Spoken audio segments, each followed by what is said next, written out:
स्वागत है आपका आपके अपने YouTube channel RS teacher academy पर।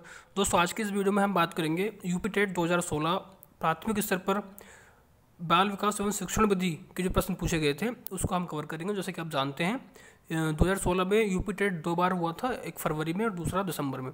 तो फरवरी में जो प्रश्न पूछे गए थे बाल विकास के उसको हम आज की वीडियो में कवर करेंगे।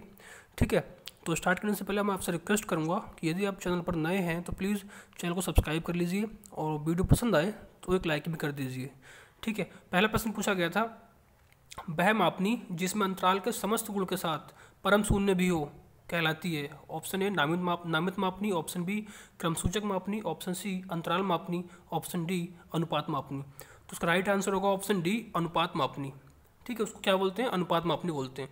नेक्स्ट प्रश्न है, फ्राइड के अनुसार हमारे मूल्यों का आंतरिकीकरण डैश डैश में होता है। ऑप्शन ए इदम, ऑप्शन बी अहम, ऑप्शन सी पराअहम, ऑप्शन डी परिस्थितियों। तो राइट आंसर होगा ऑप्शन सी। फ्राइड के अनुसार हमारे मूल्यों का आंतरिकीकरण पराअहम में होता है।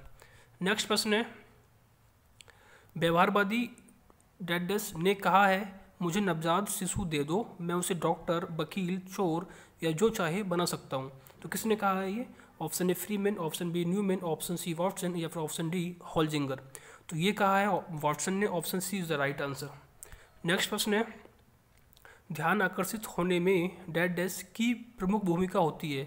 ऑप्शन ए उद्दीपन की तीव्रता, ऑप्शन बी उद्दीपन की उपादेयता, ऑप्शन सी उद्दीपन की विश्वसनीयता, ऑप्शन डी उद्दीपन की सक्रियता।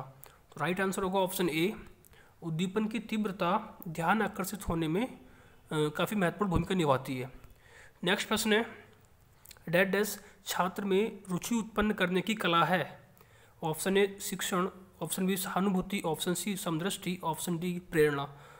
तो देखिए प्रेरणा छात्र में रुचि उत्पन्न करने की कला है, इसलिए option D is the right answer. Next प्रश्न पूछा गया था, फ्राइड के अनुसार विस्मरण की डेफिनेशन पूछी गई थी। ठीक है, तो किस ऑप्शन में विस्मरण की डेफिनेशन सही है ये आपको बताना है। तो उसका राइट आंसर होगा ऑप्शन सी। विस्मरण वह प्रवृत्ति है जिसके द्वारा दुखद अनुभवों को स्मृति से अलग कर दिया जाता है। ठीक है, नेक्स्ट प्रश्न पूछा गया है, SOR किसके द्वारा प्रस्तावित किया गया है? वॉटसन, कोफका, कोहलर या फिर गेस्टाल्टवादी मनोवैज्ञानिकों के द्वारा। तो राइट आंसर होगा इसका, देखिए SOR जो है ये है स्टिमुलस और ऑर्गेनिज्म रेस्पॉन्स।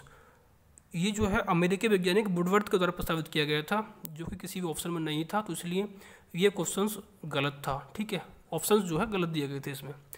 चलिए नेक्स्ट प्रश्न पूछें। नेक्स्ट प्रश्न की बात करें तो ध्यान को केंद्रित करने की आंतरिक दशा है। ऑप्शन ए अवधि, ऑप्शन बी नवीनता, ऑप्शन सी रुचि, ऑप्शन डी आकार।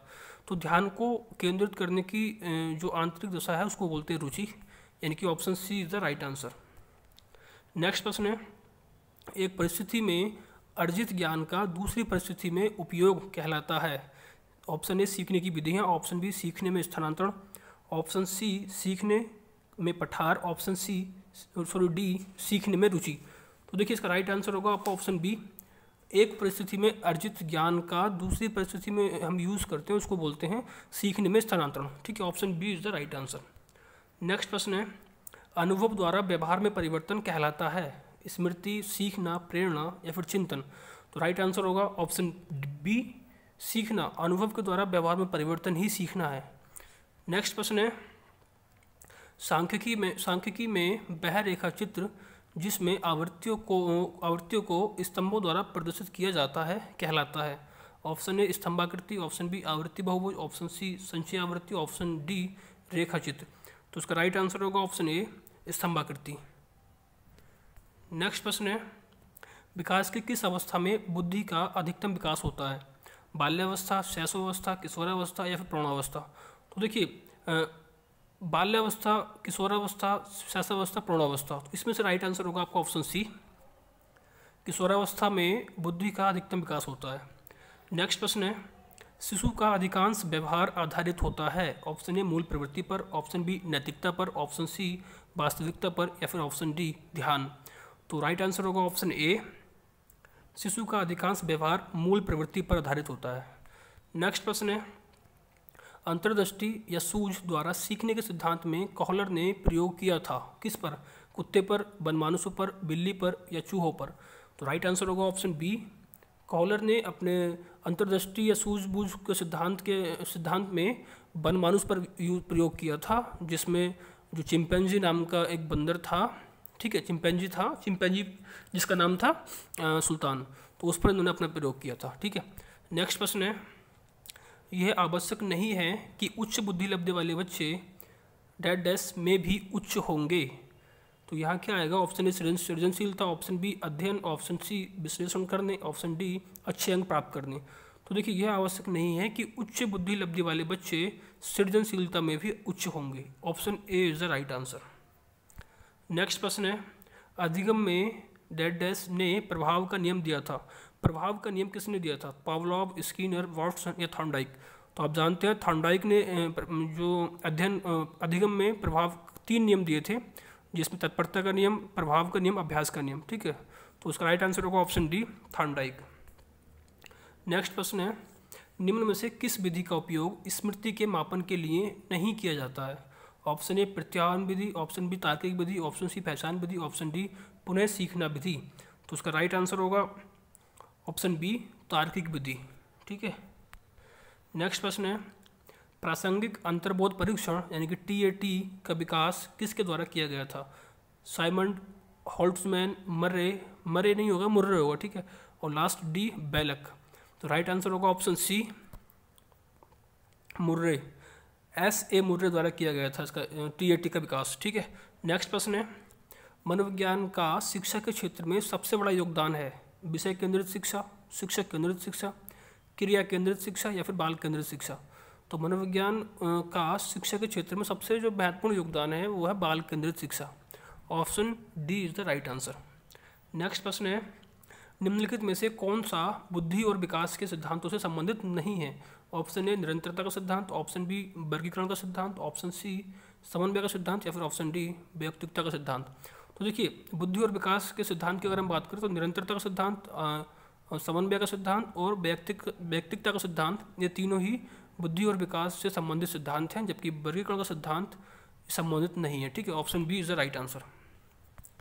नेक्स्ट प्रश्न है, कक्षा शिक्षण में पाठ प्रस्तावना सोपान सीखने के किस नियम पर आधारित है? ऑप्शन ए प्रभाव का नियम, ऑप्शन बी सादृश्यता का नियम, ऑप्शन सी तत्परता का नियम या फिर ऑप्शन डी साक्षरता का नियम।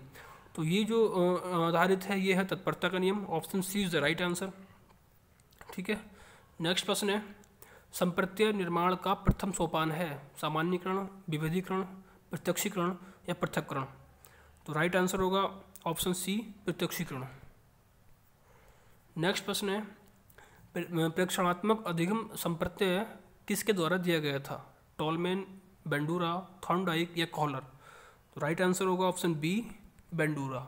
ठीक है, नेक्स्ट प्रश्न है, उदाहरण, निरीक्षण, विश्लेषण, वर्गीकरण, नियमीकरण निम्नलिखित में से किस विधि के सोपान है? निगमन विधि, आगमन विधि, अंतर्दर्शन विधि या फिर बहिर्दर्शन विधि।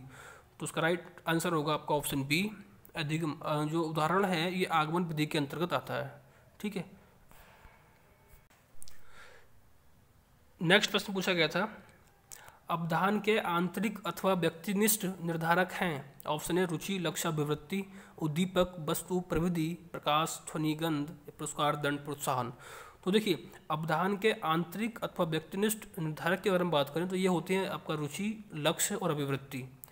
ठीक है, option A is the right answer. Next प्रश्न पूछा गया है, बाल मनोविज्ञान का क्षेत्र है केवल शैशवावस्था की विशेषताओं का अध्ययन, केवल गर्भावस्था की विशेषताओं का अध्ययन, केवल बाल्यावस्था की विशेषताओं का अध्ययन या ऑप्शन डी गर्भावस्था से किशोरावस्था की विशेषताओं का अध्ययन।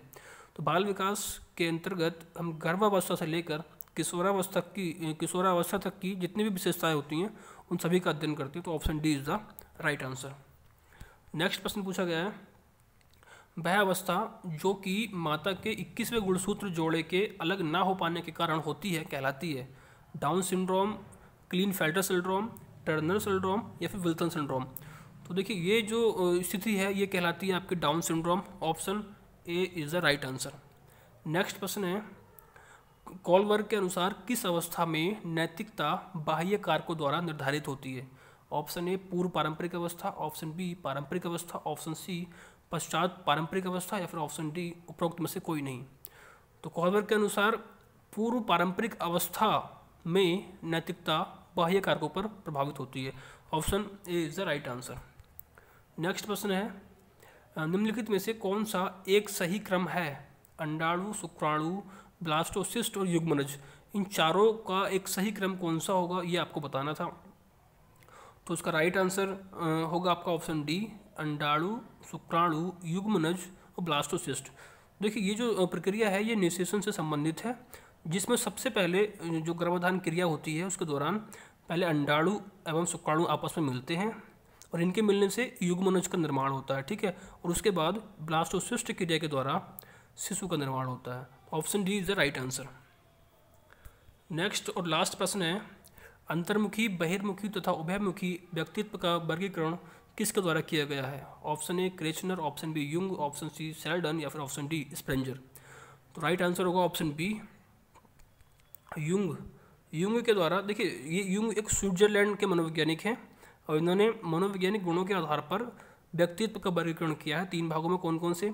अंतर्मुखी, बहिर्मुखी और उभयमुखी, ठीक है। तो ये कुल मिलाकर ये 30 प्रश्न पूछे गए थे आपके।